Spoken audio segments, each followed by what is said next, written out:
Okay. Right. Okay. Welcome, everybody. First time being in this school. This is an amazing facility, isn't it? Still not on? Not on. Okay. Oh, that's for Zoom. Oh, that's for Zoom. Yeah. Okay. All right. Okay. I thought this was a mic. My apologies. I'll project a little bit more. It's my first time in this facility. This is just an amazing school, and you've been associated with the Friends of Pope Farm long enough to know how much we fought to have this school put here. And it's just a real pleasure to see it and to see it come to life and to be a reality and to be able to meet with you all here. So those of you who do not know me, my name is Amy Roseborough, longtime member of the Friends of Pope Farm. You sometimes see me out at the gardens on a weekend, weeding and getting all sweaty and you're cursing at plants out there. When I'm not doing that, I'm the state archaeologist for Wisconsin and have known Bill for quite a while. I've worked with him, and I am tickled to be able to introduce him here and to introduce him to you all tonight. So they provided me with a bio. I'll just say he is the Tribal Historic Preservation Officer for the Ho-Chunk Nation, which means he does a lot, a whole lot. There's a great big list of responsibilities here. Worked in that office since 1998. I became the Historic Preservation Department Cultural Resources Division Manager in 2006. And he is responsible for a great many things. He's a ground penetrating radar expert. He does public outreach. He advises the state on matters of Ho-Chunk cultural history. We consult with him. He talks to us if he's feeling like it. Not as much as we'd like him to sometimes, but we'll get him. I'll try and get him out to dinner here too. He serves on a number of boards, including the Wisconsin Intertribal Repatriations Committee. He's the president of that, of National Association of Tribal Historic Preservation Officers, everything to Millston Fire and Rescue, Mississippi Valley Archaeology Center Tribal Advisor, on down. Like, I can't really summarize what Bill does and how important he is to Wisconsin and to the preservation of cultural heritage in this state. And to be here at Pope Farm, at a place that does have a connection to Ho-Chunk and Ho-Chunk history. I said, I've been waiting for this for a while. So sometime, Bill, we're going to have to get out there on a nice day and walk around this conservancy together. Okay. So with that, William Quackenbush, ladies and gentlemen, and take it away. All right. So unlike Amy, she stood so still. I tend to wander a little bit when I talk, and I try to interact with the crowd as much as you guys. If I talk, I think at times when I present, I tend to take people skip from what I say. That said, I'm guessing if I just reach over and hit the arrows each time, we'll be able to move a demand assist. That's great. Amy was working off a short bio, a list of some of the things that without my team working for the Ho-Chunk Nation, none of that would take place. Right? When I became a Tribal Historic Preservation Officer in 2005/6, whatever, the National Park Service in Washington recognized our nation as having the ability to assume certain responsibilities regarding preservation from the state. That was something that I was obligated to do from that point forth, being the Tribal Historic Preservation Officer for the Ho-Chunk Nation. There was a lot of duties that was instilled upon the nation to take over, in order to better assure that our cultural resources, for example, or our preservation practices have a better ability for us to manage and maintain and take care of. That said, one of those assumptions of duties that we had was educational outreach. That's why I stand before you this evening. It's one of the more pleasurable things that Tribal Historic Preservation Officers have to do, is to be able to go out there and not only focus on our priorities, right, to educate our youth, our families, our communities, for our tribe, and in the different districts that our tribes associate themselves with. We also have the opportunity to, at the far end of that whole process there, have educational outreach that reaches into communities that doesn't necessarily have so many Ho-Chunk in it, but have people have interest in our history and our culture. And we interact that way quite a lot. Usually it's an hour shot that we get to talk the entire history of the Ho-Chunk people ever since time immemorial. Pretty hard to do. So we try to touch upon the tips of the icebergs of our history, our extensive knowledge through our oral processes there that lays claim to that we have been here for a long, long time. Oftentimes people will talk about, periods of times, through archaeology or anthropology. And they'll talk about the historic periods, right? And the proto-historic period, just before history began, in mindset. Then they talk about the indigenous folks, right? Here, those woodland period people. Later on, they talk about the archaic and perhaps even the Paleo Indians that used to reside, in as much the same areas that we sit here tonight. I often say, well, there's names to those groups of people, they're our ancestors. We have a direct connection in our oral history, places this in our ancestral footprint here.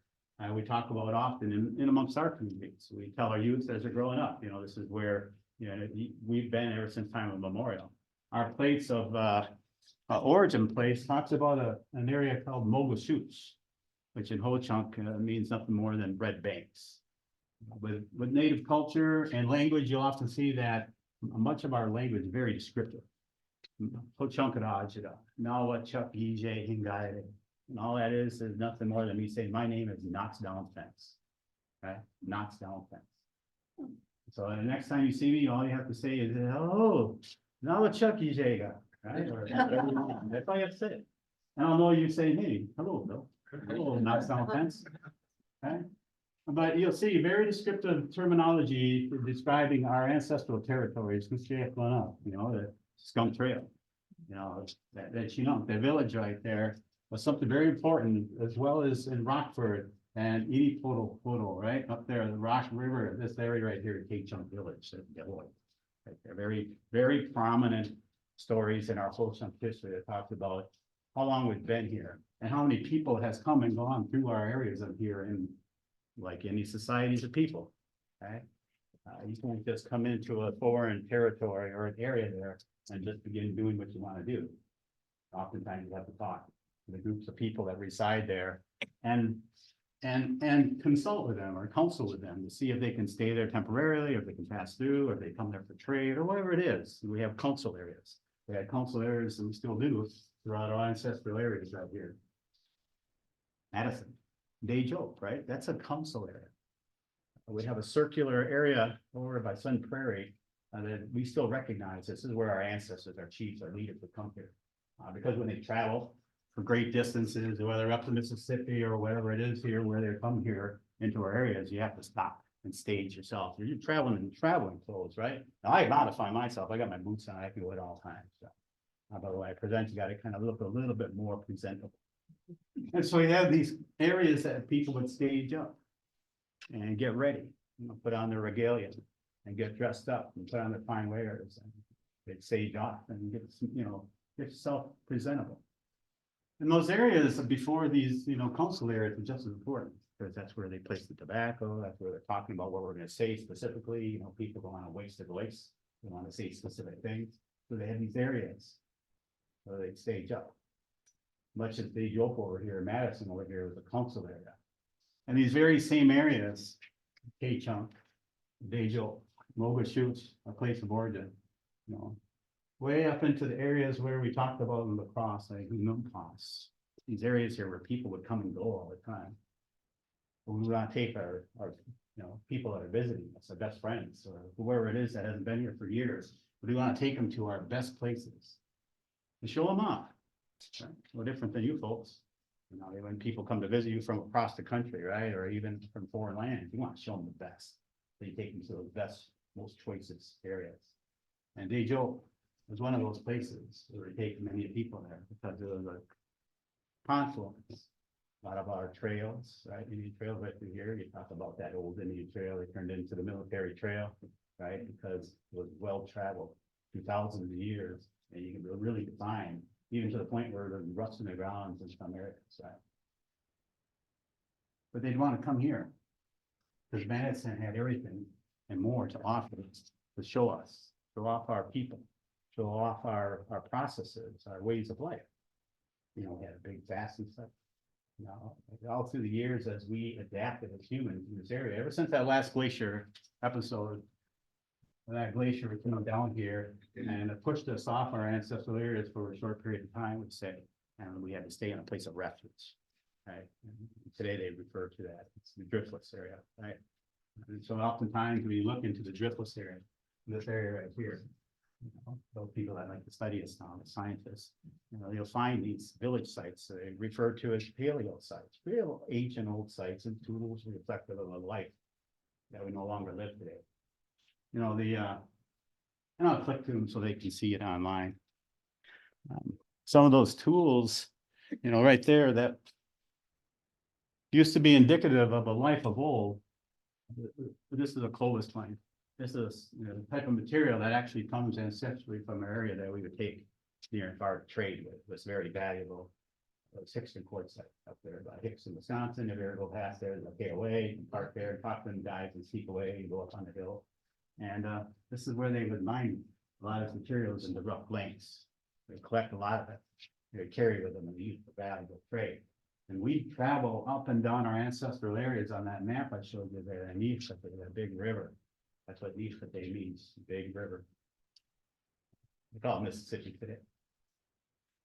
Travel all the way up and down that watershed area there. We take this and we trade it, and we bring stuff back to our loved ones, show off, you know, this is who we met.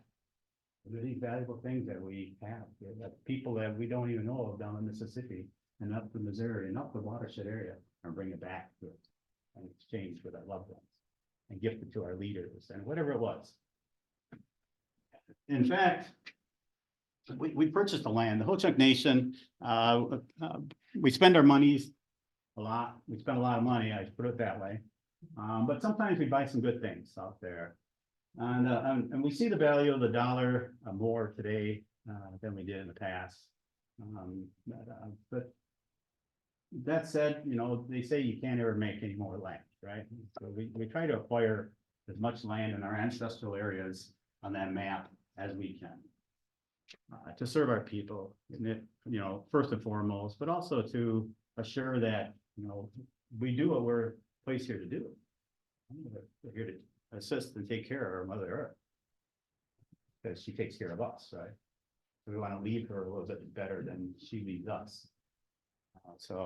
And that's what we try to instill, you know, in our children, in our communities. It's hard to do in this day and age because in this societal way of life, as we kind of adapted, you know, we went through some rough times out there the last couple, 300 years. So we've had to force to kind of cocoon in and find our own places of refuge. And we were forced off our ancestral areas, right? You hear about the land cessions. You can read about this in, you know, third grade history. They made natives, you know, kind of sign these treaties.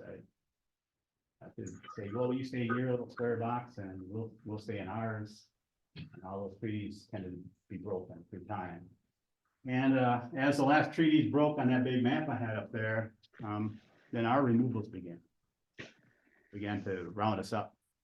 You know, hey, how you doing? And they would put us on the reservations across the Mississippi. It just so happened that they I created a reservation over in Turkey River, Iowa.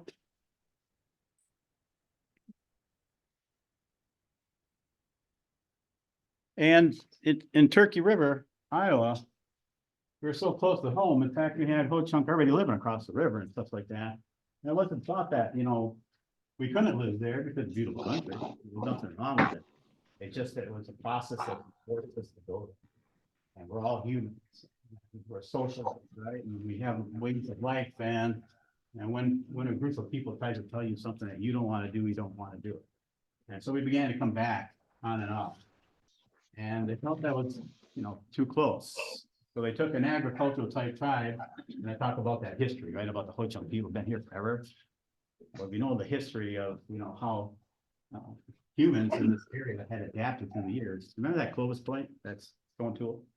Yeah. You know, they associate that with a period of time where those tools were used to harvest, you know, larger animals, mastodon, short bear, different animals than we see today. A lot of them are gone, they're extinct, they don't exist anymore. But as those animals are gone, and when the environment changed, and we went back into an area here, and the climate began to warm, right? And she began to take back what was hers. The animals changed, the flora and fauna changed, you know, ever so slowly. But we had to adapt as humans, or we would have ceased to exist right alongside that stuff that was going away from us. And so you saw our tools and our lifestyles change as well. So they went from that lowest point of throwing spears to a ladle. There's different stone tools. You need to put a different head on to eventually, the bow and arrow, right, came into this area. And the first French that came into Green Bay over here, Jean Nicolet in 1634, these dates are just, this is all our history, 1634. That's when written history began technically in this area here, 1634. They brought with them these metal tools, metal guns, gunpowder, and we threw all those other stuff aside and picked up the best technology of the time once again. Because we saw, even before they had arrived, other tribes coming into our area asking for refuge for these wars and conflicts that were taken over to the east over here. They came to Goochke, up or the K-Chunk village, and had asked if they could stay temporarily or they could pass through or whatever it was. They had things that we didn't have. We needed it. So there were French arrived over here too, over here. And if you read between the lines, you put on big feasts for them. Recognize them. We joined alliances with the French in 1600. And life became better for us there too. Because they wanted something we had, right? That fur, this territory, and the ability to move. They also we had what they needed out there, and that was that fur ability to allow them safe passage to what they were looking to as well, was a passage to the Orient, right? And they travel by water.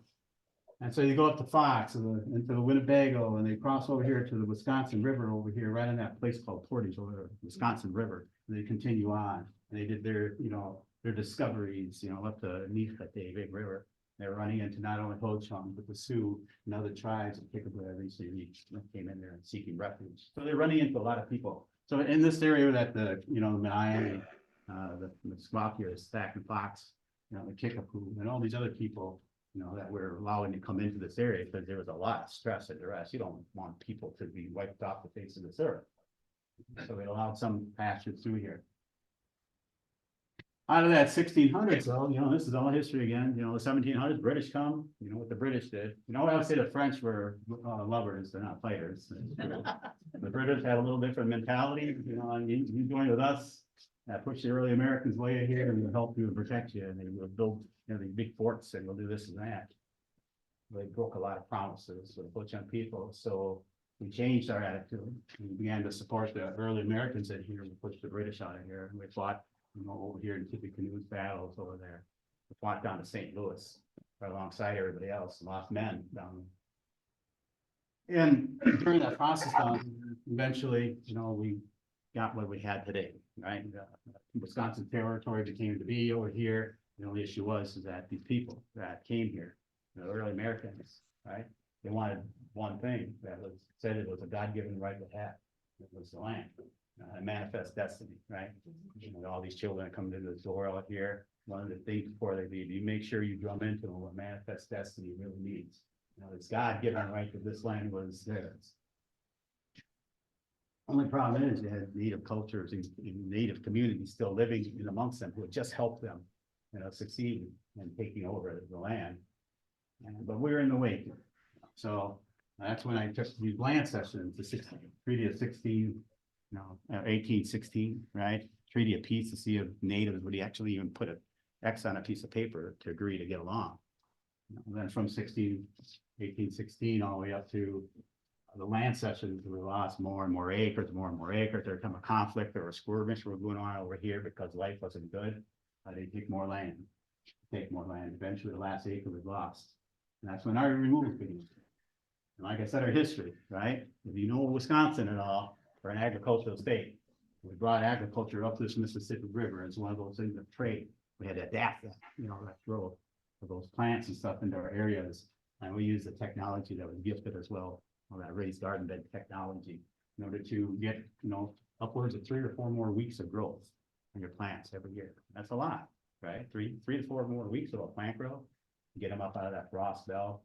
It makes a big difference in the spring. Plant a little earlier, you can last a little longer in the fall. So your plants can adapt and you can make them more versatile. And there's a growing belt. Menominee, Anishinaabe up north. They wanted to be able to adapt to grow crops up in their areas too, but it's very difficult. Very difficult. Menominee, when they tried to grow up by the river, it was very hard to do at all. So we continue to trade. They have a very beautiful band.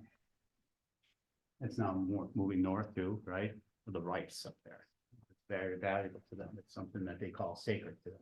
They protect it. They want to protect the water rights that grow that rice. They want to protect those rice things. And we had rice in our areas down here. In fact, we tried bringing it down through the years, still doing it to this day, where I'm sitting right alongside other folks on a grant to reestablish or assure that Lake Winnebago's rice on there, that still those remnants remain healthy and they come back. And they're making good headway with that too. They're using modern day technology and science and collaboration with different groups of people. But it's a lot of work, right? They're trying to make Mother Earth do something that she just doesn't want to do anymore because she's changing. So the same as when those effigy mounds in here, everybody knows what effigy mounds are, right?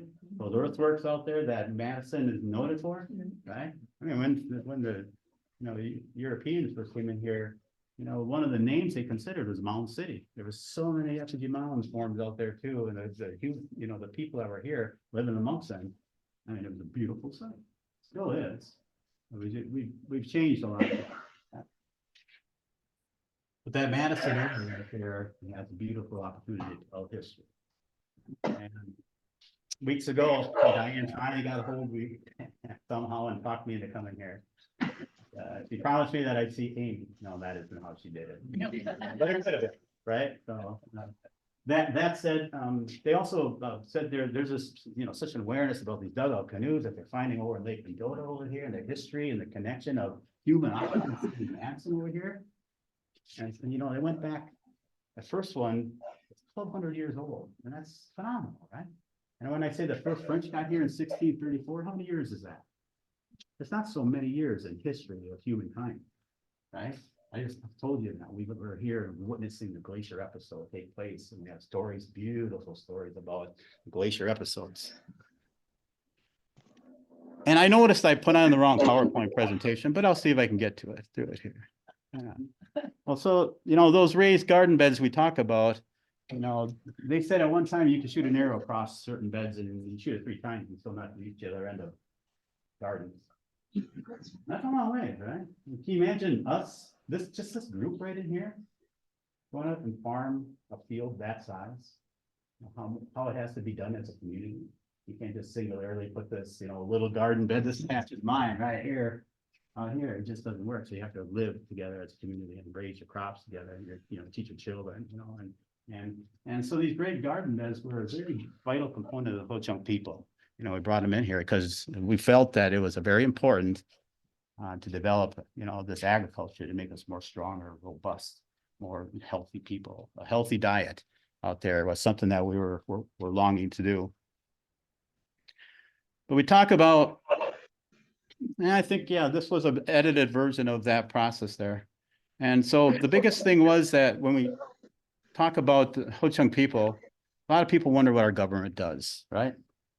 And we had to establish a government because we were pushed about. We had no less than, I think, 5 different reservations they forced us to. They took us agriculturalists. They pushed us way up north, up the Long Prairie Mesa. On that removals map that I showed in there, you'll see that area here, it took us who was comfortable. It's agriculturalists. They made us put it up there. You couldn't grow a stick of corn. Couldn't grow anything. They wanted us to be productive Americans, assimilate into the American way of life and become farmers, right? And you couldn't do it up here. And we kept coming back. We got little Canadians coming out and hiding out here, and they thought, well, that's not good. Very expensive to round up natives and take them back up there. So they moved us down here and they placed us on Blue Earth Minnesota. Where Mankato is kind of beautiful area, soil just black, very good soil. And I don't know if this is the exact numbers, is what I guess was about 18 square mile reservation thereabouts. But it happened to be in the 1858, 1860s, and Minnesota was having this issue as well. Call it the Sioux Uprising, right? Where they had determined as a state. And I think it was 1865, I recollect, that they decided to remove every Native American out of the state of Minnesota. So they rounded us up and they marched us down the Minnesota River alongside it there and held us at Fort Snelling for a period of time until the steamboats could come up and pick us up and haul us all the way down east of the Mississippi and back up the Missouri River. All the way out to Crow Creek, South Dakota. Agricultural tribes sitting out there, and one of our stories we talk about, you know, these are history, you know, right? You can't write it down, you gotta burn it into your memory. How there was nothing more than stone out there and these plants, big bold stands of the roll past it. Things like that. So real quickly, they down in the river bottoms, they made dugout canoes. Dugout canoes out of cottonwoods. Took them down on the Missouri River. We lost several of our individuals throughout that process. In fact, I think during this move here, they talked about, I think the number was around 600 or so native that we lost along that way. You know, shallow graves along the side. Every time they pulled over, they had to gather more wood for the steams. You know, and they'll hunt for food or whatever it was. You know, we had to bury our dead along those rivers, all the way up to Mississippi. And in that process, we happened to encounter the Omaha people there, and they were already on a reservation. And so when we got placed out there, we decided to go back. There was a division in the tribe of sorts, where some of them were scared that we were going to be wiped off the face of this or cease to exist. And so they besieged the Omaha as we were going down the river here to see if they could stay there. And they did that. They held up and then they kind of hid out at a place of refuge. And they went to the federal government and asked if they could have a little land next to the Omaha people in our Washington, those big brains out there out east. They didn't give land next to them. They just took some of Omaha's small reservation away from them for the little chunk. And that's where, of course, that's where the Winnebago tribe of Nebraska still is out there today. And there are brothers and sisters and relatives and direct relations, but they're 3 states away now. And they're staying there. They prefer to live there. They've adapted. You know, different than the 13 and 1400s when the Iowa, Nąąwącekğize, and Missouri, they broke away from us. They're in what we call the story of the 6-state village. And that's it for another time. My elders came back with dugout canoe technology, and it was kind of interesting. You know, as we talk about, you know, the use of dugout canoes and how important a role they play to us culturally, it's very important because this is how time and time again my ancestors came back to Wisconsin to hide out as, you know, aliens in a foreign country, their own ancestral areas there. And if they hadn't did that, I wouldn't be here. I wouldn't be standing. I hopefully have been over to Nebraska, wishing there was snow. But anyway, I'm here. My ancestors came back as through their tenacity, they say, in their fortitude, you know, their drive to come back to their ancestral homelands. Their attitude is that, you know, they were born and raised here, they want to die here right next to their ancestors. And when I talk about our history, don't get scared. But oftentimes I use something to show people kind of that timeline. And Amy thought she was done this evening, so I'd like Amy to come back up here. She's held the door. Come on up here. And then Diane, if she can come up here, that'd be cool. And I have somebody here that I haven't seen for a while, John Broyhan. If I could get him up here, Professor Dr. Broyhan. Amy, if you want to hold this ribbon. All this is just basically a physical way of looking at our timeline of Ho-Chunk history. If Diane, if you could take and unroll that all the way around. Can I get this gentleman over here to come up? And, yeah, I need someone with a beard. Yeah, and your beard's gonna have to survive. You're gonna have to hold on to this right here, this date on this. Come on. You come on this side of the rope, pull that over there. John, if you want to come over here, and you have a very important right. Is this the old end or the new end? This is the newer end. Okay, because usually I get stuck with you. Yeah, you usually get out, and Diana, you keep on rolling. All this is a 50-foot roll. And on this 50-foot roll, go around the corner. If I get that lady to come up here and stand in that corner and hold it there. But it wants to serve, if you stand here and hold this corner, there's a date on here. Yeah. So that's what she doesn't pull it out here. Okay, good. All right, so this is the timeline. This 50-foot roll goes back to the last glacier episode. Amy, if you look at Amy, every time you see Amy from this point on, what date are you? You know it. 2024? Yep, 2024, Miss 2024. Right? So this guy right here, he has to hold up this date here. What is he? Oh, yeah, 1492.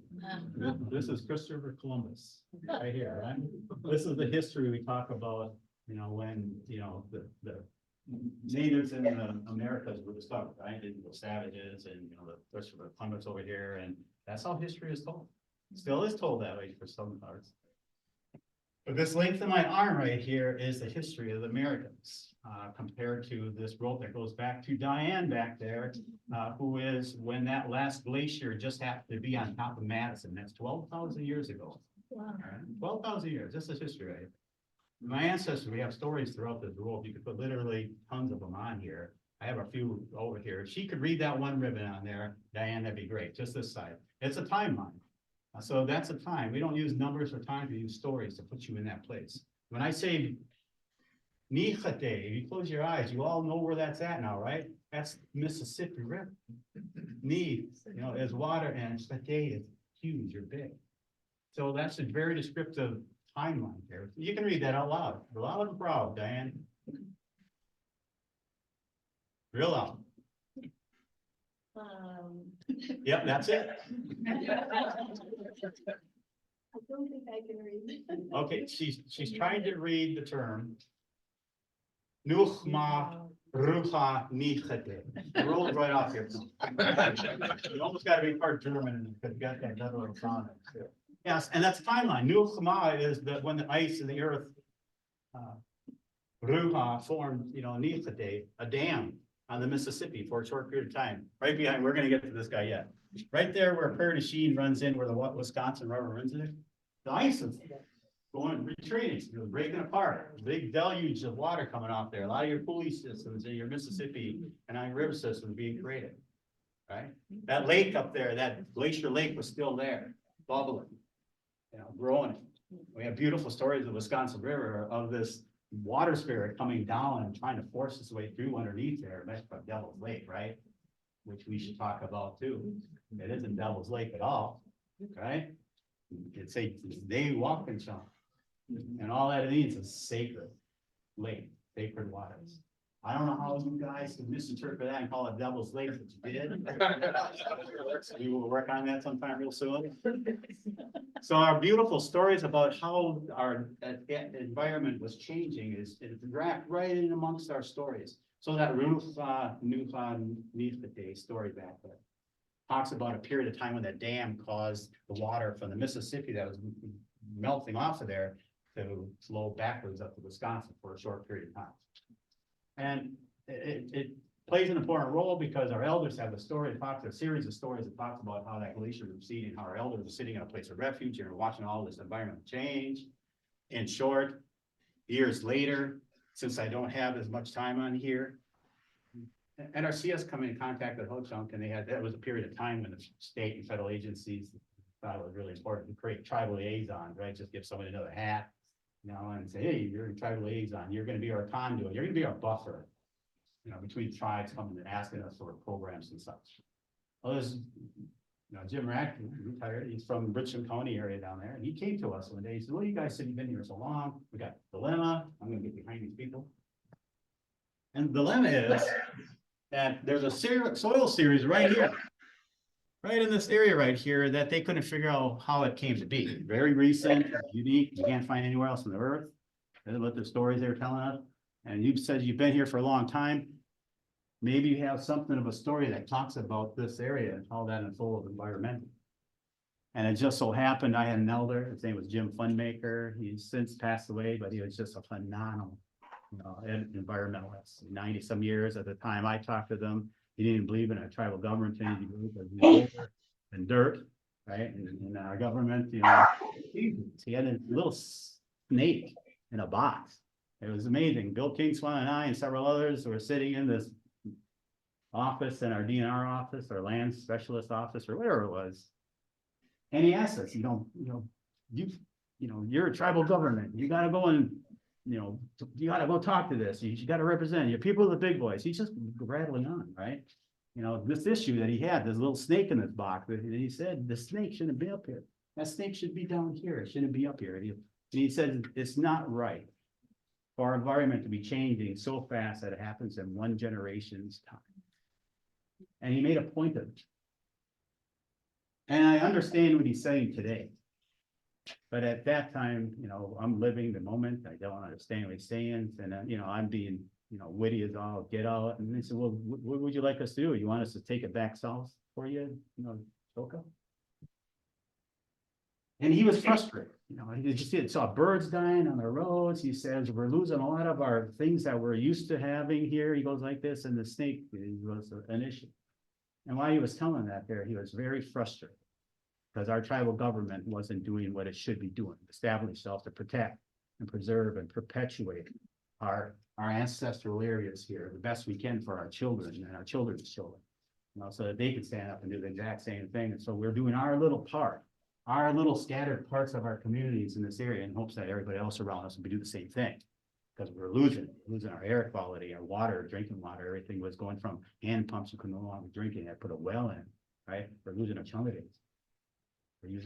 We're losing our outdoor toilets because we have to live and conform to the man, right? And power's grid shuts off like here. We suffered right alongside it nowadays to some degree. And he didn't want that. He wanted this to, be recognized so we can slow that up a little bit. Maybe it'll turn around. Maybe she'll start taking care of herself a little better than she could, she had been. But that period of time there from, Choka down over here from Christopher Columbus, the next ribbon is 1634. That's when Jean Nicolay stepped ashore right here and met none other than my ancestors, the Ho-Chunk people of Winnebago, they refer to them as. The next one is the state of Wisconsin, 1848. That's the history we tell our children, third grade. The next important date on this ribbon is you. 7-1. It is a 1. I was told by a third grader years ago, I have a 0. That's how old this rope is too. Right? That third grade is probably graduated. There is no 0 on a calendar. It says, I think it was just like kind of swirling his face at me. And I think it's 1. I said, there's no 0. It's like 1 before and 1 after. I go, that's probably true. I didn't hear that much, so I real quickly scribbled 1 on it. So I'm not going to get combative about it. I'm going to say 1. I don't care. Out of this, though, they said at one time, on the other side of this earth, this important man lived here for a short period of time. And it was made such an impression over there that we still talk about him today. And whether that happened or not, what's his name? Right? Jesus, right? Jesus. It made such an important difference in our area because these folks that came right alongside those explorers were those Jesuit priests, those black robes, right? When the British came and lived to this area, they were driven because they were driven here because they had a purpose. Early Americans came here and soon kicked them out there and put us on reservations, and they had that same drive, right? And manifest destiny. I told you about that. They put us on these reservations. Right alongside that came those mission schools. They separated the men and the women and cut the hairs of our children. Those industrial schools, and those boarding schools that came back into our region over here. So it's meant to make us assimilate into the American way of life. They didn't feel that our culture and our history and our ways of life that have got us through thousands of years. And there's this misnomer out there. How did you survive? Man, you're so nomadic, you live hand to mouth. I mean, you use stone tools. And we don't say that. We didn't survive, and often hear my now president, John Green, says, we thrived. We live comfortably in here. We prefer to live that way. And once again, if we can do that, we want to retain that culture, retain the ability that whatever she gives us, that we have the ability to use every single thing that she gives us, right? And so every time they take us in places on these reservations, we lose a little more, and we almost lost our history and our culture, but it would keep us a nucleus, you can pass it on. And pass on your history to your children. And it's pretty accurate. We're talking about that story of Nąąwącekğize back there. They went back into the soil series test of that, and they found out that soil series was a combination of water and silt mixing off these three waters where they met right there. And it combined and created its own soil that was hung up in that water. And the only time it deposited itself was when it caused that lake for a short period of time and sedimented out. And it caused this layer of soil in there. As soon as that ice glacier broke and the new Mississippi River began to form, you left it. And we didn't, I'm sure our elders back there said, hey, look at that soil, there's a little bit of it. They didn't, I don't think said that, maybe they did. But no matter what, that story reflective of that lake on there now has scientific, backing. That there was a lake there, not documented, not the big glacier lake that you hear about every day in Wisconsin. A lake there was a short period of time. And so they were impressed with that. And they took a soil sample, they dug a trench down there and they cut these little bands and I don't know how they cauterized it with, I don't know, latex or whatever it was. And they put them on displays and they had big, doings where they stood behind a podium and they were saying, oh yeah, and other whole chunks and oral history was backing up our science. There's loyal soil right out here was made from the glacier episode. And they got the story. Nąąwącekğize. And James Rathke and all those guys were making it, and then Choke George or Jim back here said, no, your science now backing up our history. This is the way it was, because our history's been here for thousands of years unchanged. Now your science can back that up a little. That all said, if you go into the Richland County's soil, agency's book of soil series, they named that soil series, a new one they found in that area right here. They named it that. Nąąwącekğize soil series, Siltloam soil series, and it's still in the book today. And we have a bison ranch and we have property down there. We use it for different things down there. There's effigy mounds on that property. We use it for different processes for internal, but it's right within that band. And so it was kind of nice to know that, we could work together, to make something better, more knowledge about our in-depth history of our ancestors sitting here in this driftless area, watching all this stuff unfold, this place of refuge. And as it returns to the north, some of the first areas that we came back to was just on the other side of that Grumman area where that glacier pushed it up, left all that stone left, right? And that's in Day Joe, that big glacier lake that it had in itself down here, the Yahara River watershed began to unfold before us. We have several stories to talk about that. We have one story of Lake Mendota is named after, in fact, that day Nąąwącekğize, right? Nąąwącekğize just basically says he who lies there in that lake.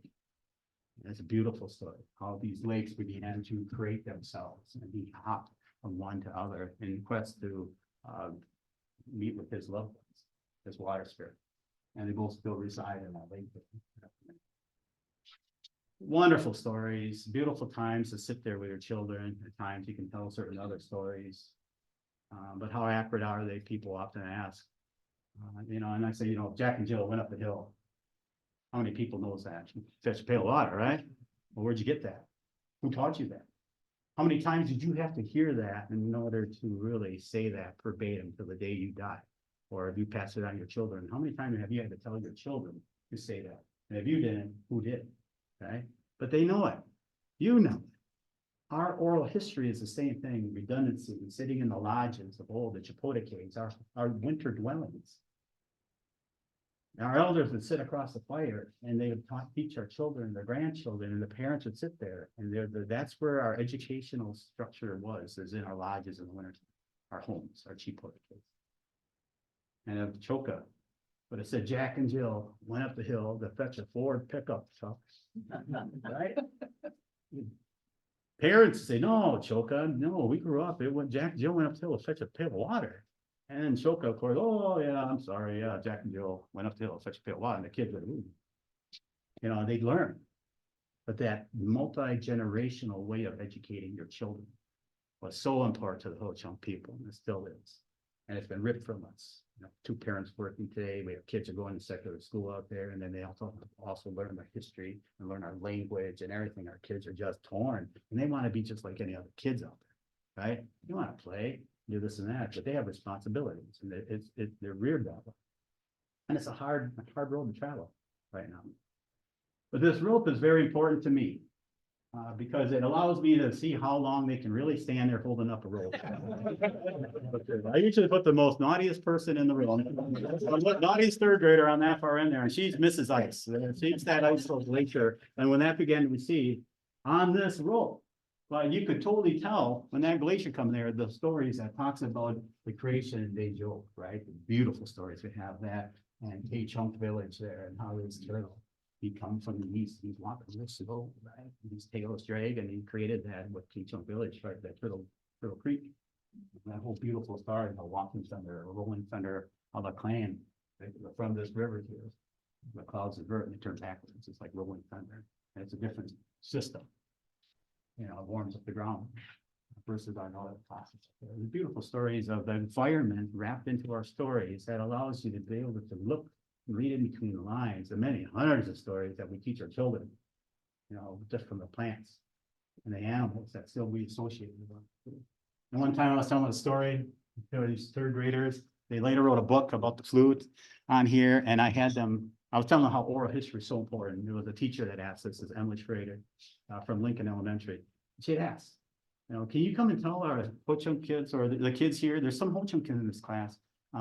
That was important for me. If I go out and spend my time, there better be some Ho-Chunk kids there, or Ho-Chunk people there, or Ho-Chunk something like that, because that's what my drive is to do, is to assure that our people receives as much, you know, beneficial information they can. And so I said, yeah, let's do it. And I real quick threw some PowerPoint presentations up there to show how oral history is so important that, you know, you can read books till you're blue in the face, you can use electronic technology, but that all can go away tomorrow, right? That ribbon over there, the 1848, and just before that, 1945, on the other side of the earth, where this cat come from.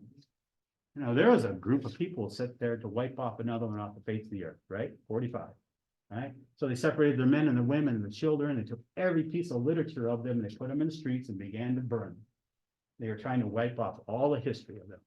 And it didn't succeed, right? You know, because they're still here today, those people.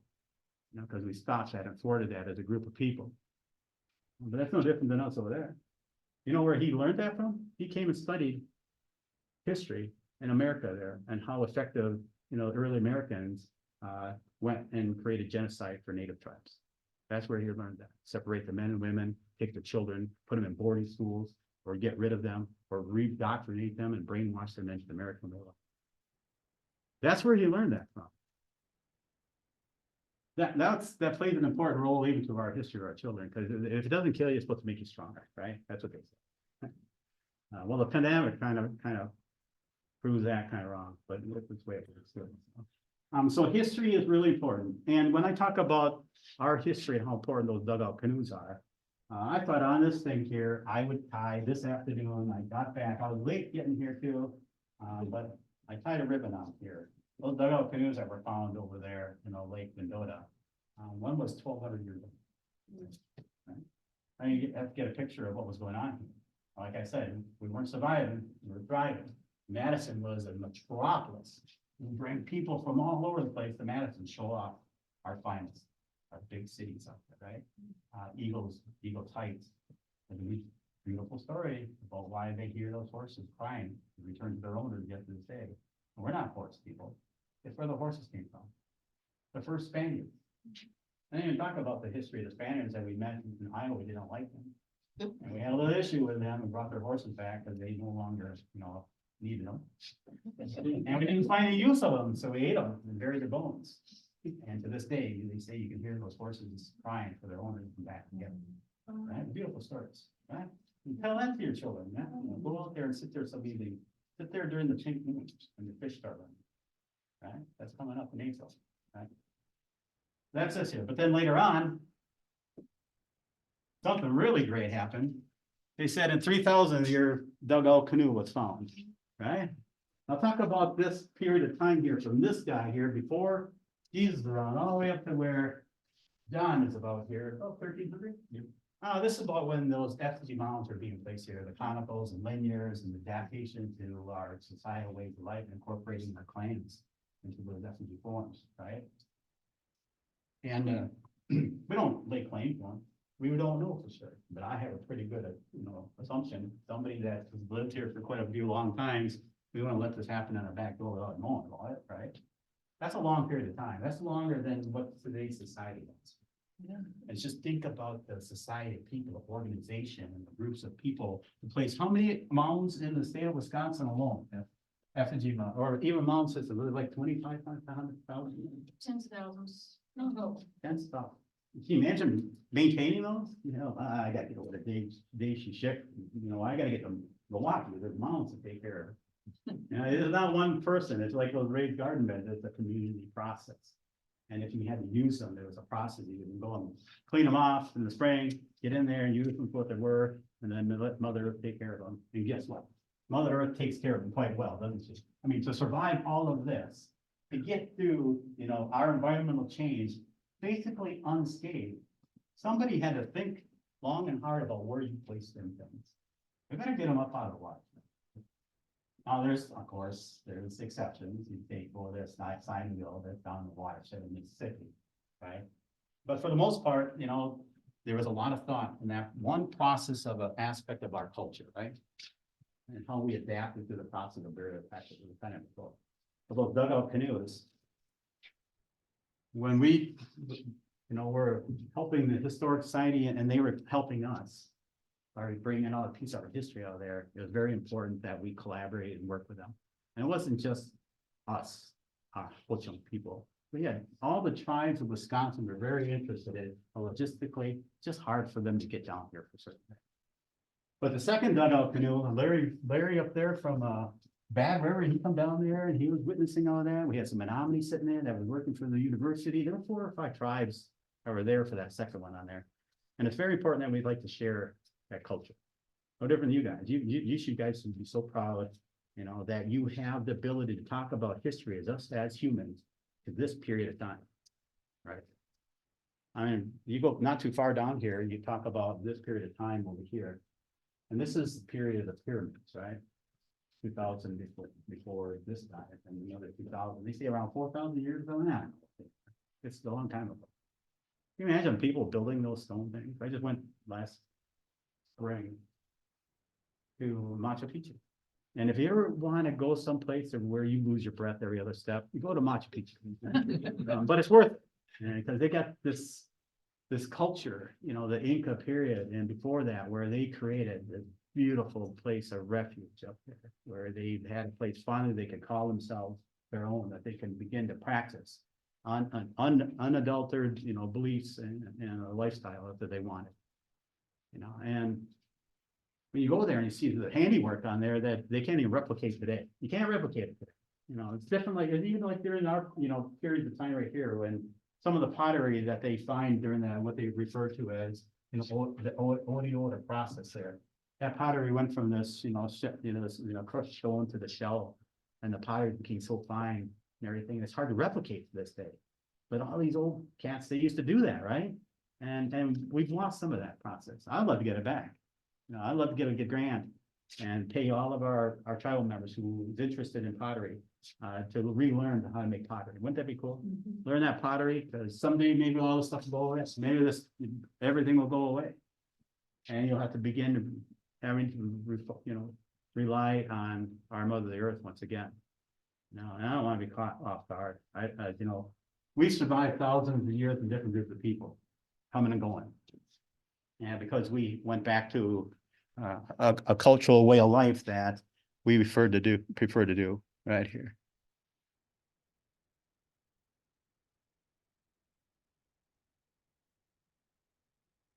What? It's got to be on here. If it isn't on here, I'll tell you what it is. Okay. Well, if you took a circle on here, and it's better to put it on the floor, a big circle, and you have 12 pieces of pie on it. Our tribe is consisted of 12 clans, and each clan has its own duties and responsibilities in order for it all together over there. It forms our tribal traditional government. And that's the way you survive today. You take a city of Madison, and you have 4 clans over there that are our air clan referred to. They are, our pigeon, our eagle, our warrior. What's the other one? But they're the ones that govern over us for the most part. The 8 birth clans down there are their respective roles take care of us and assure that we take care of our mother, the earth, right? You know, so the Bear Clan, for example, over here, you know, they have the duty as our police force for the most part of that. And take the city of, you know, Madison, if you take your police force away, take that piece of pie out of there and say you no longer exist, it'd be chaos in your processes. Tell the police to go home over there, it'd be chaos in Madison, right? Take part of your judicial system and get away with it. You know, it causes chaos. And so we always try to protect our claim, you know, and all the duties and responsibilities of that over here. And we lost an important role, you know, over here, our Pigeon Clan, it's really crawling, you know, and they kind of work with other clans at this time we're here. And you'll see us as tribes supporting the reintroduction of elk, our elk clan, reintroduction of the wolves in this area, the wolf clan over here. It's very important, you know, to us to assure that these things don't no longer, they don't go away. You know, and if they do, we go away, right? If we destroy parts of our government, environment, we suffer from that process. The Pigeon Clan lost its enemy, right? The Passman Bridge, and you guys killed them all. There used to be flocks of them that go over for hours and just black in the sky. And then what's caused a lot of your oak savanna type settings, they come in here and defoil this whole area and leave those big bowl oaks but left over there. They'd go on, and it's just times of plenty for us when they come in the spring. You know, our men would go out there with throwing sticks there, harvest birds, you know, take their eggs, and just made us strong people. And just waited for that, and right alongside the sugar bush, and the fishing, you know, the gardening, all the way to the fall of hunting, you know, everything else that makes who we are today. Those pigeons played an important role, and took them all away, and it hurt us. That's why we sit there and we try to protect and preserve these remaining entities out there that we have in our area. So it's important. So Diane, if you can roll that rope up, if you guys give these guys a hand, I appreciate this time. The importance of this dugout canoes is great to us there. And so I didn't bring it tonight here, but I could have brought that big dugout canoe right through those double wide doors as we sit here looking at here. But it's nice to say we made a dugout canoe out of cottonwood here several years ago. About the same time, these guys were pulling them out of the lake. Okay, and so we decided, and guess who we got that cottonwood tree from? Got from Dane County. Dane County was working on a trail over there by Lake Farm over there, on the other side of McFarland there, and they had these 2 big giant cottonwoods. Thank you, folks. Thanks again. And big cottonwoods that were in the way of this trail they were gonna put in there. So they were gonna cut them down. And there was no, I guess, marketable material in cottonwood. I didn't know that. And I said, well, and the Dane County planner, he said, we're gonna cut these trees and put them over there, and the trail's coming in here. And I said, well, what are you gonna do with those big cottonwood? And he goes, we're just gonna, you know, scrap them. There's no value in them. He wasn't doing it just to be, you know, facetious or anything. He just, there was no market for them. And I said, well, don't throw them away. There's always a use for something, you know, you got to find out what that is. So, and he said, well, there's 2 of them. If you want these 2 logs, he said, like, I can put them anywhere you want and go like that. And I said, oh, I said, then we just so happen to be working on the east side over there with another group over there at the McCarthy Youth and Conservation Club. And we have an educational trail that goes through there that shows the 4 seasons of a native culture that you can walk along in there. It's no signage or nothing over there because we do it orally. We take people over there with groups of people, students, you know, groups of people that are environmentalists. We'll walk them through there and show them the 4 seasons of how a native culture got us through thousands of years. And I thought he was kind of joking, so I made this oral promise, a handshake with this guy. His name is Christopher James. I said, hey, Chris, I said, hey, look at what I did one time. This is smiling. He said, if you take those logs over there, that'd be great. I said, I'll make a dugout canoe out of them. I says, and I'll tell you, I'll make the first one and I'll take our kids and we'll take it down the 4 lakes out here, Madison down here. I said like this, and then after I get it done on that journey, whatever shape it is, because I know my kids, it's sticking all right down to the bottom, they can do it, right? I said, like, you're gonna get that dugout canoe back. And he laughed and chuckled. He said, oh, okay, that's fine. And I made that dugout canoe. It was a great expense because I live 2.5 hours to the north. He put in a park over here. Then I realized what I had promised myself and promised. And if I made that first dugout canoe and I use it and get it back to Dan County, I was gonna make a second one over there for our use, so we can share that story. Made that first dugout canoe, put it up there, and I couldn't do it. And we did that in 2016, 17, right at the beginning of December and January there. And the problem was they put it over the park over there, and I had no funding, I had no staff, I had no time, because I stayed pretty busy. And I was kind of looking, well, how are we gonna get this done? So I went out and worked on it real slow. We mowed around it for years, did everything over there, and it was 2019, I think it was like that. I decided to get serious because it was going the other way a little bit. Threw it on a little boy, took it up to Black River, and I looked at it for another year. The pandemic hit, right? 2000.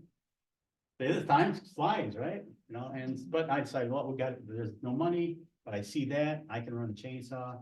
So we started taking material off of there. I started taking it around to our youth in their communities, off this grant, this Prepare Thyself for a Better Way of Life grant. That's what they called it there. And I would take it to our community. We all mask up. We'd get in a room like this. I put the dugout over there. A couple would go over there and chip away or whatever it was over there.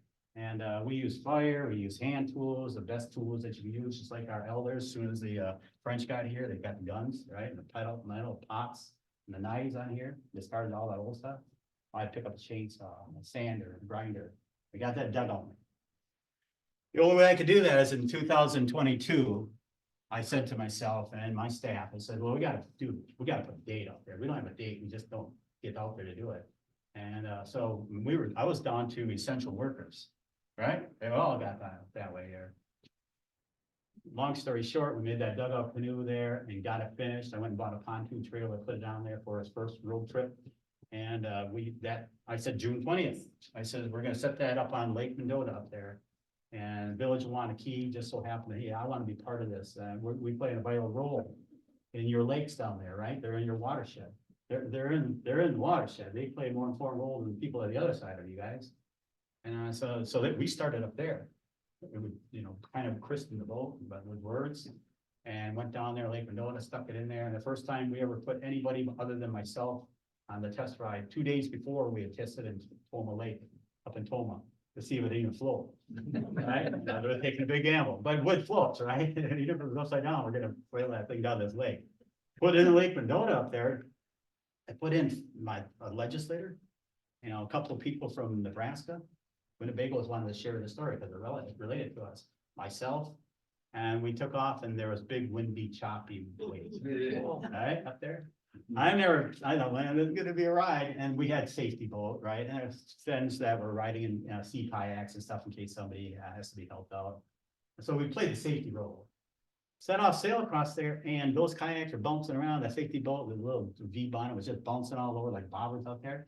And that dugout canoe was just a perfect sailor. Rolled right across the top of those waves, never bounced or nothing like that. The waves would lick along the sides of it, and it just glided and really showed off why dugout technology really is premier on big bodies of water and big waters like Lake Deschutes or Lake Michigan. There's literally from the north to the south dugout canoes. Around here, around these lakes, there was a lot of dugout canoes because they preferred, because you could haul a lot of stuff in. That dugout canoe is only 20 foot, 21 foot of ours on here. I would love to make a 26, 28 footer, a little bit wider. Now that I know it works good, I want a bigger one because once you get that thing moving, it's like a Titanic. You don't stop. It goes there. And I was just constantly pressed. I sat in that thing from Lake Mendota Park up there, all the way through down to Hera. We stopped at their place where they're restoring those dugout canoes, and we visited that with our tribal members. We actually stopped in Lake Mendota right over the top in Hubbard, where they extracted those dugout canoes. And we talked, they had their pontoon historic society. We had our dugout, we had all our tribal members that were in the kayak stuff sitting around here saying, this is reality, right below you, 24 feet below you. This is where that dugout canoe come out. At that time was 1,200 years old. We had one of our tribal members, she just was breaking down in tears. But she realizing how connected she lives. She says, I live right over there. I said, well, your people, your relatives have been living here since time immemorial. Since these lakes were being made, we were living around them, watching that glacier go to the north and giving us back, our ancestral areas. And she was just like, I guess, most of us were connected to them. And when we stopped and visited those other canoes, it really set in. Then we continued on the Yahara, we hit the Mononas, take the San Demonio down there, and we went farther than that, right? And we stopped at Wabisa down there. We stayed at Lake Farm over there. We had some good food, some music down there, carried on all the way down to guns up down. And then we hit the Yahara, we sailed on down there, hit the Rock River. We got on the Rock River and I'm impressed with, a lot of things, because I've never been doing this before. And that Rock River is a big river. I'm surprised how big a river that really was. Got out there, but it sailed across there and we kind of picked it up to go over a couple of the dams. We ended up in South Beloit, down to the nature of the confluence, end of the week. Got out there and they met us and greeted us. We had good food. Everybody was played out. I was sunburned pretty good. Okay, so I burned. But anything, out of that process on there, it was a great experience. Since then, I took it up to Madeline Island. They had this, what do they call it there? Where everything comes together today. Well, anyway, so the Anishinaabe and Menominee and other people brought their indigenous crafts up there that, their birch bark, they had elm bark out there. They had hand canoes, and they brought mine up there.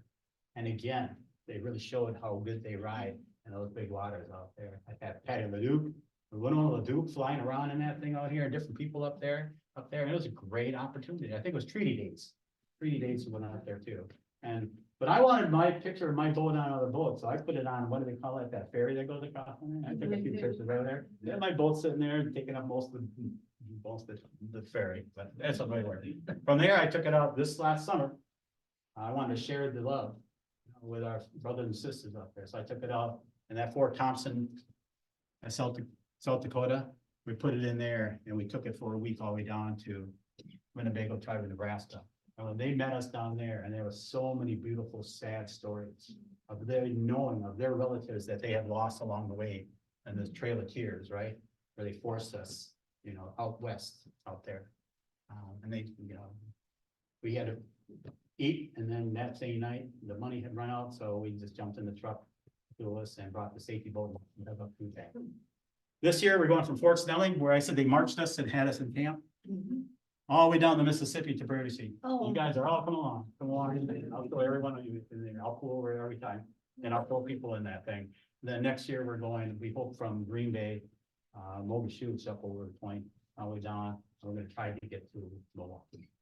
Just to show, that this dugout has been on a lot of our body's waters. The next year, we're going from Portage all the way down to Wisconsin, down to Prairie Sea. Last year, the 2028, I think we're going from Portage all the way up to Fox, across the big Winnebago, all the way down to Green Bay.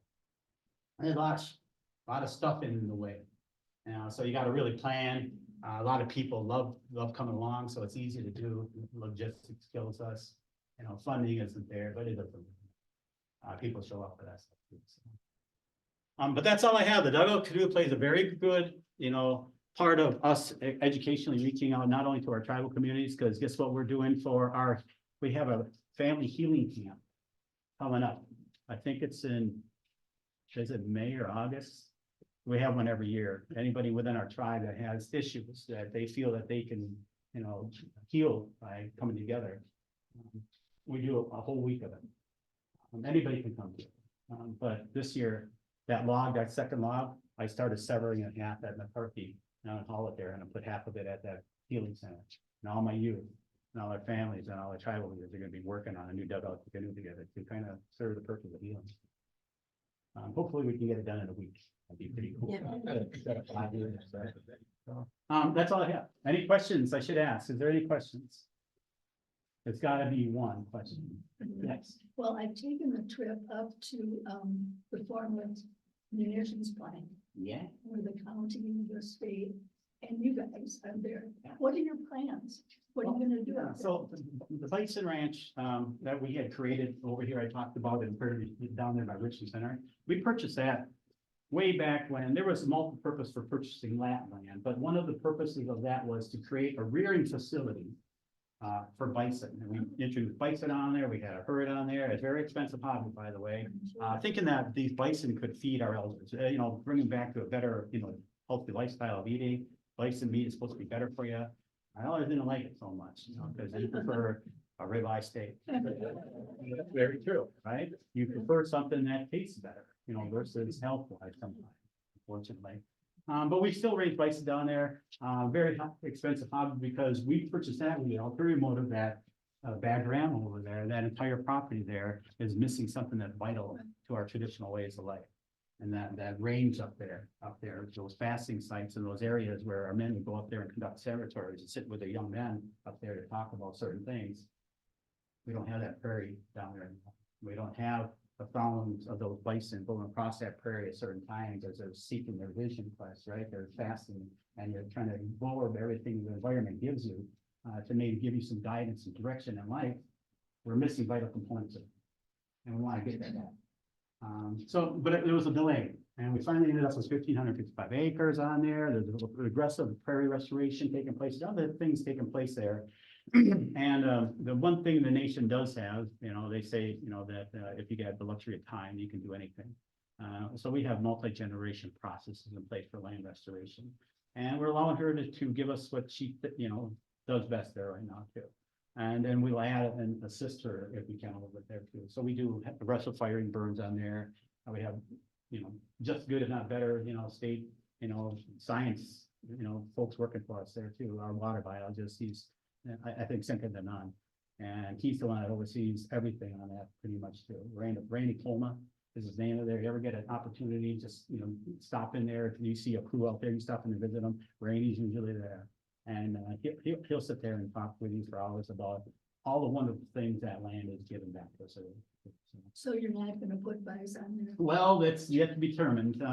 There's, so when land is placed in the trust of the BIA, the Bureau of Indian Affairs, you have to create a packet, for them to consider, because they feel that they're more smarter than tribes, right? And but you got to put it in there, and you got to make sure that the communities around there is supportive with you down there, because when we went to get that land, people are pretty nasty, and they're just trying to get another casino in there, or they don't need that land, they got too much red, right? And we want it, and all we want to do is reinstill some of the cultural components, to enhance something that we can get back to our people once again, regain a little bit of that, right?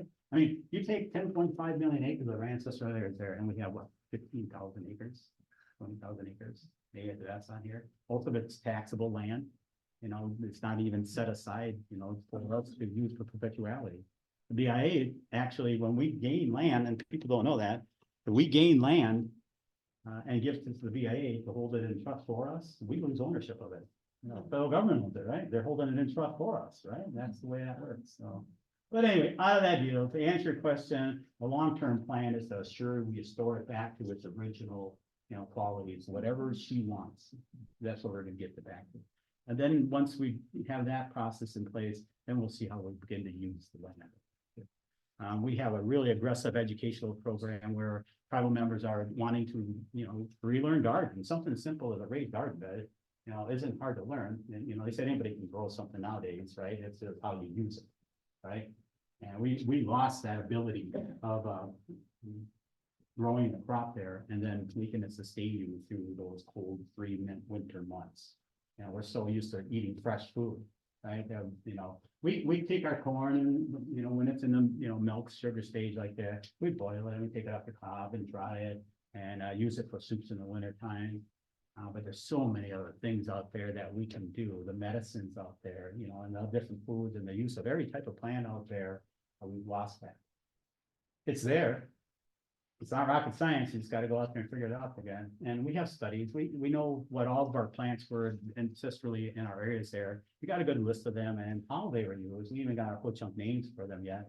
But we don't have very many people out there that really follow through because it takes a whole lifetime of learning to become prescription medicine people out there. You got to be dedicated to yourself, and it's not something where you make money off it. It's something you got to do it from the heart and give back to your people. It's just a hard, today in society, it's a hard road to ride. So, but the Bison Ranch and that property over there, they have a unique, aspect of them different than, other properties that we have acquired. Kickapoo Valley Reserve, everybody's been there and walked every trail, I hope, on the reserve over there. Beautiful, unique, use of that over there too. Many springs over there, a lot of medicine plants over there, and it's a good place for a retreat to get away, from it all. And we're trying to the no light sky mentality is something that we really desire to have. And you're not going to find that in the bison in this day and age, but in the future, maybe. Right? Maybe we'll get to that point. We'll do that. So, okay. Any other questions? Yeah. Right here, the guy way in the back first. Let's get him. Yeah. I have a question. Yes. With those stories, I guess I was curious about language. If you're getting a story from the elders about hunting an mastodon and all you ever seen is a deer, Ah. you know, how do you know what they're describing? You know, if you've never seen it, and you report them to back, you know, well past Yeah. anybody living now. Yeah, oral history is passed through. So let me put it this way. At one time, we had an individual come to our traditional court. It's a portion of our governmental system. So we have 4 branches, you know, and one of them is our judicial side. And within our judicial aspect of our government over there, we have a luxury of a traditional court, which is comprised of our 12 clans.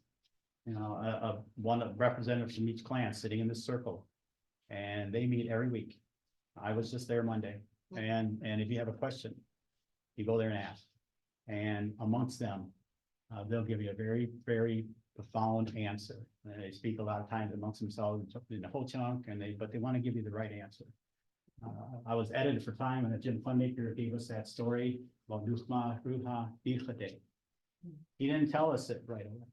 He left. I'll get back to you. And so we went to traditional courts. It was several of our people from our, you know, division at that time. Long story short, Jim Funmaker had that story, and he come back. Oh, I'll tell you that story, because he didn't want to tell it then, because he didn't want to tell you half truth. He didn't want to tell you something that he had to either recant or have to fill it in later, because he wants you to tell it accurately. And so he was telling that story, you know, accurately. He came back to tell it, and he talked about, you know, how that unfolded. And that's the blessings we have with our traditional court. They have accurate renditions, and they'll sit there. And we had this individual, and this name should ring a bell. His name was Bob Birmingham, come to us. And he wanted this simple question that he asked. Long story short, and they came before our traditional courts, and they're not terrible men, you know, and they do bite, but not hard. No beat. No, I'm kidding. They're all my age. Some of them scare me. But you go there and you'll ask them that question. You know, well, how are we going to tell our youth or children, how do we pass this on? And they'll say, well, first of all, you got to go to your clan. You ask your clan, you know, or what leader, what clan is the one that is best suits to relay that information. And there's a process involved. You know, you don't just willy-nilly start talking about everything under the sun over here, because you don't gain nothing out of that. You got to be specific, and it's time of year, and in this location makes a big difference. I'll tell you what, if you're sitting here in Madison and you're talking about something that Mogul shoots, it doesn't serve it very well. But if you're talking about something in Madison, go up the Eagle Heights and sit down, let it take a breath right there, watch the sunrise right there a little bit, and the, you know, everything comes alive around there. You'll be able to tell stories about Madison until you're just, you know, blue in the face. So you go.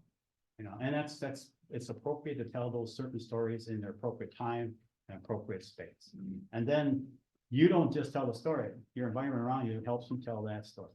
When those children, you know, in the lodge right there in the Chipotle caves there, you know, they would hear those stories, you know. They didn't have no place to go. They were in there for the winter, and they sit across the fire there, and you hear story after story after story, and that's where you get that Jack and Jill burnt in there. But there's accurate ways of telling oral history that a lot of people will take into account. You know, when our men are sitting in their lodges there, and they're singing songs for ceremonies and such on there, they got to sing those songs the exact same way, a certain cadence, time and time again. And all the ones that are proficient and knowledgeable out there are watching the young ones trying to learn. Their eyes are splitting closed down there, and they're trying to listen and sing. That's how you pass on oral history, because in those songs, it tells you history. And it can't be told any other way, because you sing your favorite song, right? You can't change the word in, you know, or else the song going to be right. You know, so those songs are a way of passing on oral history out there too.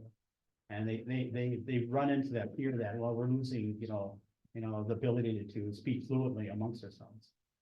But then, and vice versa, they say that some of those songs and stuff, they can't be sung in English. You can't translate some of the things we say in English, because it bastardizes it. It breaks it up. You know, they walk shit, or they walking chunk, I just mentioned it, it was Devil's Lake, right? That doesn't work right there. And if you said, certain things like people that when you say hook chunk up there, we call it people of the big boys, but that's kind of a bastardization of that as well, too, or breaking up that. It means the people of the sacred language, their first languages that was spoken in this area. That's what it really means. But this makes it easier to say in English. And so the language, they say it different too, right? It's backwards, when you read English. If you knew fluent whole chunk and didn't know English, try to learn English is totally backwards. Because, there's a certain way of, languages and native culture has a way of breaking it down. Right, so when we go back to our stories on there, those stories have to be told a certain specific way, preferably in our language. And how you pass it on is that redundancy, or through song, or through practice. And how do you remember those stories of old? And I was telling that oral history to the little third graders out here. I gave them 3 examples. One over here was a story about Kunu, and how he went to he wanted this baby chick of this eagle, thunder at the time, so he crawled up this mountain and he took one and ran back, and they ran after him as they were chasing him with some thunderbolt stuff. And he hid amongst the birch. And they couldn't throw no more thunders, because if you go to birch, that story goes that the birch is there to protect you. So if you know this, right? So here's the deal. If you know that story, if there's a thunderstorm going on here, you got a, area of birch, you just go stand in the birch, because that soil is different. Lightning never strikes the birches. Well, there you go. In fact, in the birch, if you look, you'll see this marking in the black on the birch to signify those thunders on that birch to this day. And the beautiful story that comes with that, I shortened it and messed it up a lot, I'm sure. But you look in the birch on the white bark on here, you see all these thunders marked on there to let you remember this is where you just stand, to avoid the thunder. That was one story. Then I had the story of, I was using this for the students, talking about the whole stories, over here, and I asked them, well, okay, so you get the choice of these 3 stories up here. What would you like for that? The other story down here was the porcupine and how it received its quills. They were the most beautiful animal in the whole world until one day something happened, and Nąąwącekğize reached down there and touched the back of him and turned his quills into the porcupine quills, right? And he loved himself so much. He looked at himself in the water and thought himself something great of himself. And so Nąąwącekğize, the creator, touched him and turned the quill, but he felt so offended and disgusted that he hides out to this day. Don't even come out in the night. Got these little beady black eyes. He doesn't blink. He just hides, right? Porcupine. That's what it's supposed to remind you. Don't be that way. You're not supposed to be so prideful about yourself because you're so beautiful. The third story was, and that's the most important thing about that story, because the kids, they wanted, they watched that flute like this. And so when I told the story of the flute, they thought that was so beautiful a story. The teacher had taped it, audio taped it. She got a hold of me and she said, can I use that story there for our students for an art project? We want to draw that story up. And they did. It took every student in there, must have been 23 students, they drew a picture of that story, how the Ho-Chunk Courting Flute came to us. And as I tell that story, she audio taped it there and she made this book.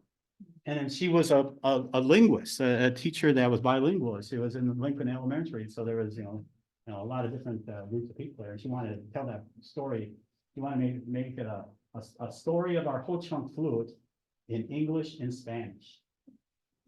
And she asked again. That was the best thing about it. She asked about that, and I said, "Well," I said, "it's a Ho-Chunk story." I said, "Well, why don't you try to write it in a Ho-Chunk?" I said, "We got language instructors. I mean, get a hold of our language division. They'll tell you how to tell that story, and you can write it out."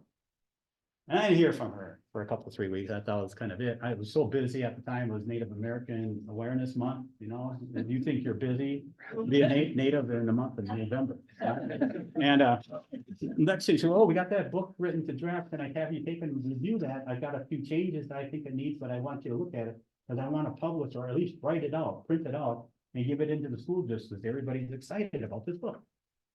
And I said, "Well, yeah, I'll take a look at it." "You wrote in a Ho-Chunk?" "Yeah, I wrote in a Ho-Chunk. I wrote in English and Spanish." She's really a go-getter. I got a draft of there and I'm looking through and I go, this is incredible. And not only did she write it, a script, you know, the whole story, 23 pages on Ho-Chunk, English and Spanish. The picture depicting what the story was on that, so it was really a quadlingual language, right? Pictures worth 1,000 words, right? So it's pictures, 3 languages written out here, and it's in a book form. And I'm saying, this is pretty cool. And then in the front cover, you open up the second page over there, she has 3 QR codes in there.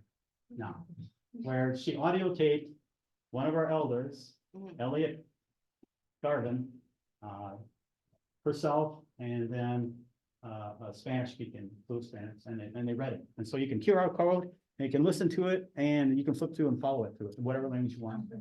She was phenomenal, and she didn't want to, she did it for nothing. And so I said, I want to buy that. I want to buy the rights to that book. I want to print that out and publish it there, and I want to use it, because I put on flute working workshops. I take the book along, I tell that story about history of that, from that book, from my story. My children gave me that story of old. We used to make us sit next to him and he would make things like little bolts and arrows, black ash basket handles. He made flutes, he made anything. Because we used to sell along these basket stands back in the 50s and 60s, right? On Highway 12, there was no interstate. That was the thoroughfare to Minneapolis. Every Friday and Saturday and Sunday, that road was just choked with vehicles. You couldn't even get across it. And people had to pull over those old cars, no air conditioning, the water would leak or whatever. So we'd be running, you know, water and selling little trinkets there because we couldn't get a job. My Choka couldn't get a job, right? In Black River or Millston area over there, because he'd pull moss. I don't know how many people pull moss. I pull moss. I cut pulp. You know, we rake cranberries. You go up to Door County, do the apples and cherries, and come back again. Now was his way of life. And then he would sell these baskets, items in the basket stand that we would make. That's how we got our money to get the food to send us to school. You know, but that process right there, learning those stories over there, we'd sit right along Choka, he'd be talking nonstop. They always say when you're listening to your elders, you only gain 10 of their knowledge. So you better be talking to a lot of elders, right? And to pass that stories on, you got to listen intently. And if you catch 10%, maybe your sibling or somebody else around will catch that other 10%. That's how oral history is passed on. So that's all I got. There was a question back there. Yeah, are wolves ever mentioned in your tradition? All right, wolves? Yeah. Oh, yeah, definitely. Yeah, we have a wolf clan, right? And a wolf clan, you know, they're the ones that, you know, a lot of them Wittenberg area, but you know, their oral history and traditions, and there's certain things that they do, you know, as their duties and responsibilities to make sure that our clans stay unique in itself. And, they run right alongside our warrior clan, you know, and different clans over there too. And are you looking for stories about the wolf and tradition stories? That gets into where you need to sit down with some of them and just listen to and ask them.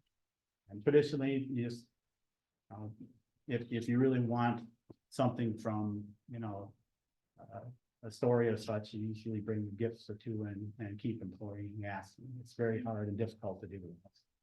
One part of the reason why I asked is because I guess they're trying to, create a hunting season for wolves now.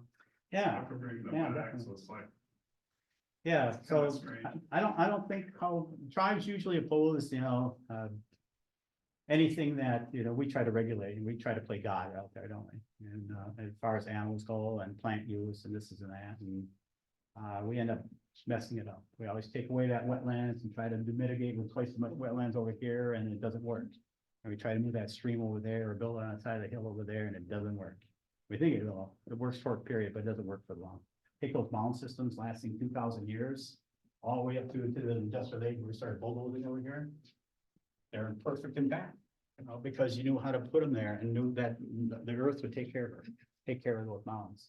And same with the wolves over here. Let them go out there and elk, deer, and everything. They'll figure it out. They'll figure it out. And you know, if we're in the way, we're in the way.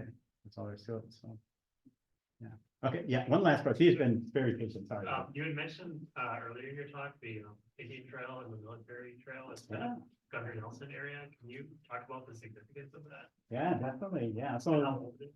Well, it's quite old. It's, you know, as that would, how you'd have to traverse, walk across the grounds, you know, because there's certain times of the year where you can't walk our waterways or use our waterways. They're frozen, right? So these trails, they had to get point A to point B. You had to have several trails. And if you look at Madison, you'll see a spider web trails interacted on there. That Governor's Trail from Kerr to Sheen over here. Right across from one of our sacred sites, right? And now it's a national park. You know, that's the National Monument, a very good confluence of different tribes and traditions over there. Right across the water, you know, we had the Iowa people over there, our close relatives. They were from there all the way up to Minneapolis area over there. And they lived there for quite a long time. And Alto and Missouri, when they finally were pushed to the south and to the west, you know, there are direct relatives over there too. So those trails, as you go back here, you just pack everything up and go. And you have to create a trail to walk. And the easiest way is to walk alongside watersheds and stuff like that to follow those easiest routes. And case in point, when you look at Portage over there, you see the two confluences are real close where the Fox and the Wisconsin. It also is an area where people come together for walk. And the military trail came across and to that point right on there, and cut across and went up kind of like by Lake, I don't know, maybe Lake Boyan or that area, and went across to there and continued north on the north side of the Fox. And that it was, or it went across like on the east side of Lake Winnebago. And the trail is very important because there's periods of time you just can't use water to go on there too. That networking there, you'll see that in Beloit, K-Chunk, you know, over here and down here, Milwaukee's another good resource. We just purchased land here. It's called the former Gleason property down there. It's right on the Pike Creek River. Very important for us too. We're doing restoration there because we needed a source right there. And that's where one of our formal council areas were right down there too. But those trails played an important role from getting from point A to point B. There's an interesting fact from Kerr to Sheen in that area, down there in Green County. There's a halfway tree all the way over to Daisy Chick. That halfway tree, they say at one time the Forest County Potawatomi or the Potawatomi Mayor's Prairie Band had went and asked, you know, that farmer there, can you please not, you know, injure that tree because it plays a very important role. That's the halfway point of our foot trail. We have intertribal races from this place to this place over there, and that would mark the halfway point. Where our men would stop and replenish themselves and take off again. And they measured that. I think some surveyors measured at one point. They come to like so many, I don't know how they mark measurements there. It was real close to the exact halfway point between those 2 points. And they must have come in, I don't know, combed their pace and running, given enough time, I guess you know it. I guess but they knew that was the halfway point. And that tree's still there. And that was a running race. And a lot of people, you know, well, and I presented to a group down to Muscatine one time, south side. I think it was, I don't know what the county that is, the south is Iowa, I don't know what it is. But they had a historical society and it was an elder home. Everybody was like gray haired and just, they met that once a year or whatever, like that. And I felt young, so young there.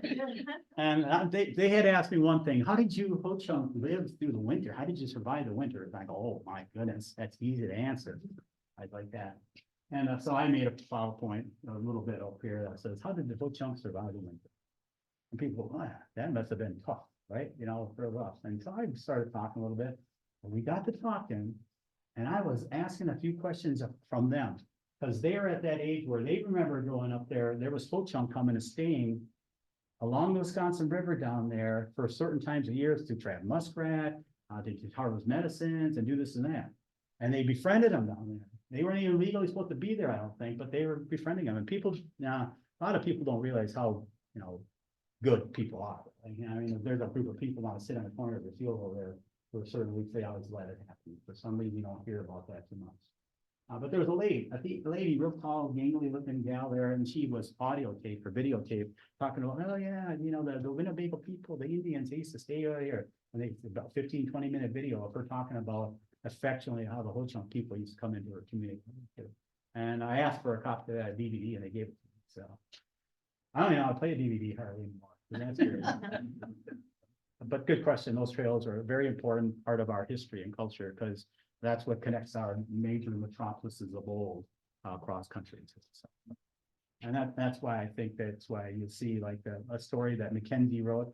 They were the family that took care of it in Portage. There it was an Indian agency house, and she wrote a book, and that's invaluable about reading in between the lines about how she interacted and observed. I guess you know the Winnebago people there too. But there was a hand way in the back. There you go.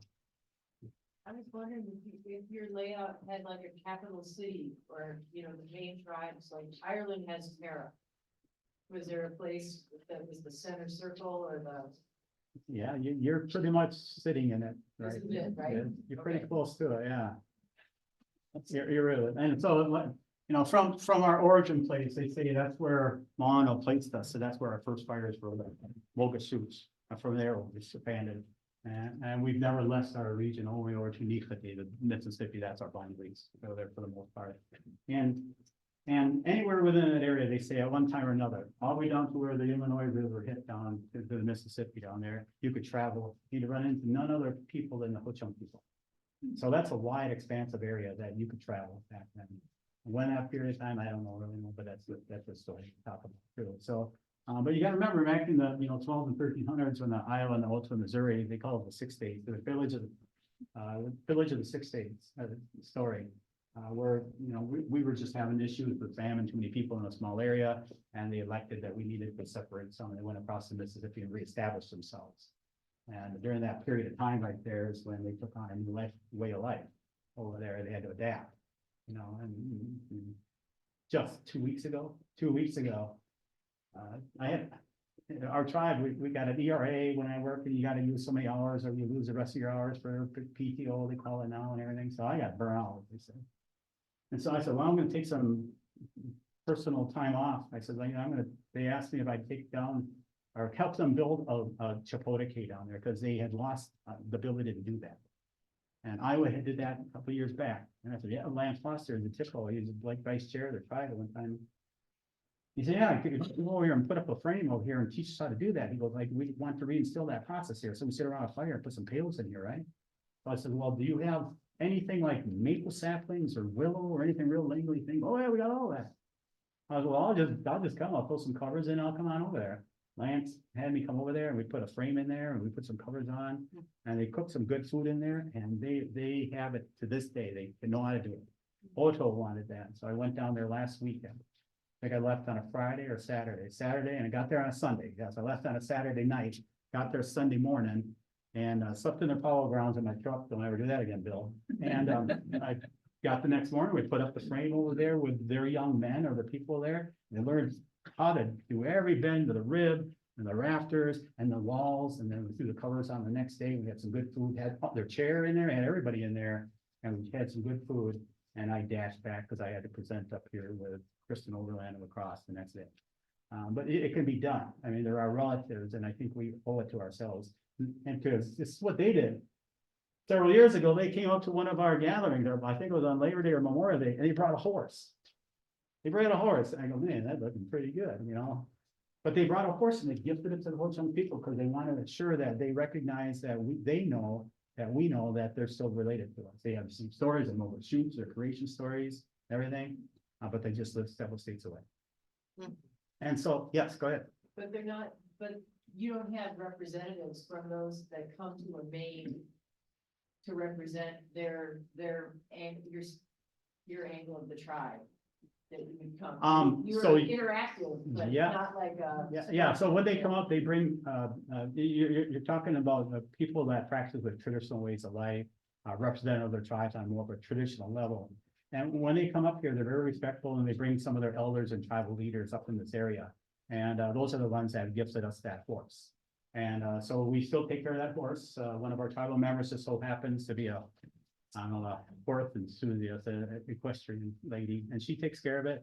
Every year she'll bring it out to our tradition or our main office complex and she'll walk before the legislators when the funding time comes around. But that horse is alive and well, it's trained, they take good care of it there. And it's a great gift from those folks in there. It's something that we don't necessarily do here formally. But so in kind, on a preservation level, I try to assist their tribal historic preservation officer as much as I can down there. I think I've been down there 3 times now on different matters, which I don't mind. It just takes a little time, and that's about it. Yeah, but yeah, definitely it's something that we still try to share, that networking out there, because you can't do it alone out there. So, thanks. I think that's it. We're extended the time by 40 minutes.